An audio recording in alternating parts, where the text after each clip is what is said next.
Handang-handa na ang 4th State of the Nation address ni Pangulong Ferdinand Marcos Jr. Pero para sa grupong bayan, overkill ang higit 12,000 pulis na idineploy para dito. Para sa detalye, narito ang Agenda Weekend Report ni Ryan Reloban ng Abante Radyo. Plansyado na ang paghahanda ng mga ahensya ng pamalaan para sa ika-4 na sona ni Pangulong Bongbong Marcos bukas. Pagkatapos ng charity boxing event at relief operation sa Baseco at Malate, dumiretso sa command conference si PNP Chief Nicolas Torre.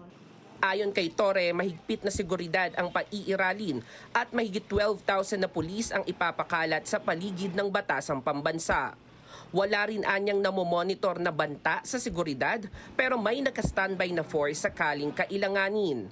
Ngayon pa lang ay may mga pulis nang nakapwesto sa kahabaan ng Commonwealth Avenue kung saan nakastation ang mobile command post.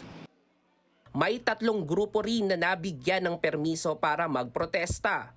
Ang bagong alyansa Makabayan or Bayan ay pinayagang magsagawa ng tinagurian nilang People's Sona sa may St. Peter's Church sa Commonwealth Avenue bandang 3:00 ng hapon.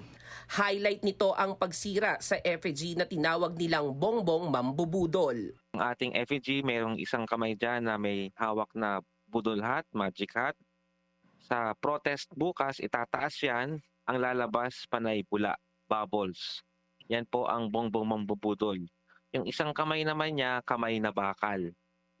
Referring to the repression, human rights abuses under his administration. Palagay ng bayan, overkill ang police deployment. Sagot sa kanila ni Torre, We'll always have the maximum tolerance, okay? Ito ay isang aktibidad para sa ating bayan, na pangunahan ng ating presidente. Lahat ng mga opinyon ay ating pakinggan. Lahat ng ating mga kababayan ay sisiguraduhin natin na pwedeng maghayag ng kanilang mga saloobin basta ito ay nasa loob lang ng within the bounds of the law. sa White Plains sa may EDSA naman ang kilos protesta ng Tindig Pilipinas. Habang ang Marcos supporters ay pinayagan hanggang sa may Sandigan Bayan. Nakapwesto na rin ang Mobile Command Center ng MMDA sa tapat ng Sandigan Bayan.